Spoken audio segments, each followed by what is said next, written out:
rubrique Voile sur le monde. Je suis avec Raoul Steve Gounoucon. Raoul, bonjour. Bonjour René Soglo. C'est bien sûr ce matin que nous allons nous intéresser à ce pays, Madagascar, où les Malgaches, il faut le dire, sont appelés à voter pour la présidentielle. Une présidentielle qui se tient dans un contexte particulier, vous nous dites. Oui, 11 millions d'électeurs, 13 candidats, mais seulement 3 qui n'ont pas appelé au boycott.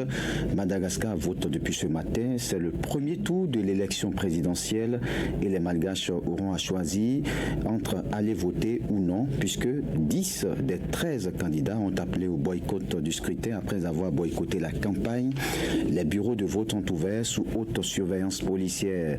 La sécurité a été largement renforcée. Un couvre-feu a été imposé hier par les autorités. Dans la soirée, beaucoup craignent d'éventuels troubles.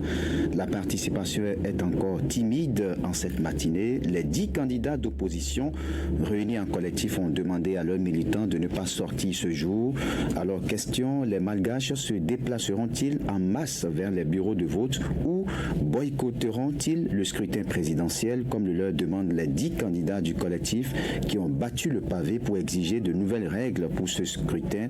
C'est une question que beaucoup d'observateurs se posent, ce qui fait déjà craindre pour le taux de participation, et ce taux de participation sera assez déterminant pour donner ou non la légitimité au résultat qu'espère le président sortant Ange Rajouel, à savoir la victoire au premier tour en l'absence, bien entendu, d'autres poids lourds dans la course. Alors, quel bilan pour le président sortant? Accès à l'eau potable, électrification, autosuffisance alimentaire ou industrialisation du pays. Le président sortant et candidat à sa propre succession, Ange Rajouel, avait promis de rattraper en 5 ans le retard accumulé au cours des 6 décennies écoulées depuis l'indépendance du pays en 1960. Mais à l'issue de son mandat, aucune réforme structurelle n'a été réalisée pour enclencher le développement réel de la Grande Île, et plus de 8 Malgaches sur 10 vivent toujours sous le seuil de la pauvreté.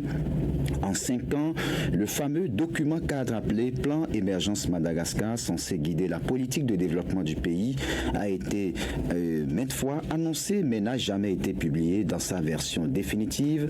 Selon différentes études menées sur le long terme, à commencer par celle pilotée par l'ONG Ivorari en collaboration avec l'Observatoire Safidi et l'ONG Tolo Soa, seulement 13% des promesses issues de la plus récente version provisoire ont été atteintes, 38% sont en cours, le reste 48% n'a pas encore démarré. Pour l'opposition, le président sortant est passé maître en pose de première pierre, en effet, d'annonces et de promesses populistes impossibles à réaliser et surtout non prioritaires.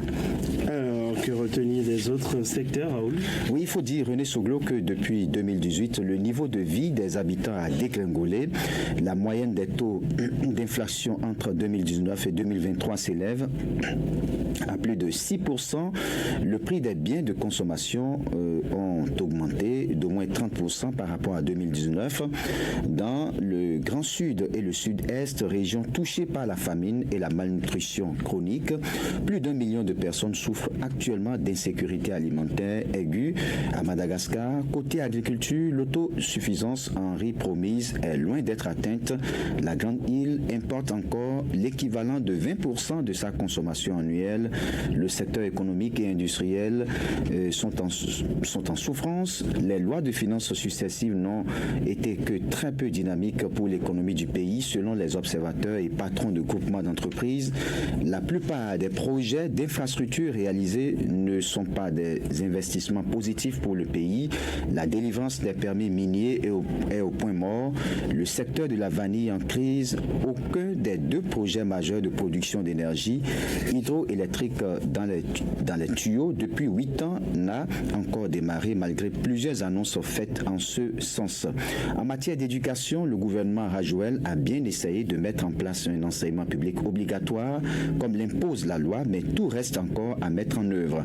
En matière de lutte contre la corruption en 2019 et 2022, Madagascar a amélioré sa note de 2 points selon l'indice de la perception de la corruption, un gain qui ne doit pas être considéré comme un progrès significatif selon Transparency International. Pour les acteurs de la société civile du pays, c'est l'impunité qui a marqué ce mandat et le manque d'engagement dans la lutte anti-corruption. Côté environnement, des efforts ont été faits par rapport aux politiques de reforestation, mais les stratégies utilisées sont mauvaises, confient les organismes spécialisés en la matière. Faute de sanctions et d'application de la loi, la Grande Île a perdu 500 000 hectares en 5 ans, soit plus de 6% de sa couverture forestière. Le tourisme aussi fait grise mine. 3 ans après la crise, le nombre de visiteurs est encore moins 25% en deçà des chiffres de 2019. Et pour finir, en matière de construction des routes, seules quelques routes à l'abandon depuis l'indépendance ont été rénovées sous le régime Rajouel. Une demi-douzaine de zones pourtant hautement productives sur l'île s'enfoncent dans la misère, faute d'infrastructures routières permettant le transport des marchandises. Allez, merci à vous, Raoul Steve Gounoukan. On va maintenant retrouver Djibril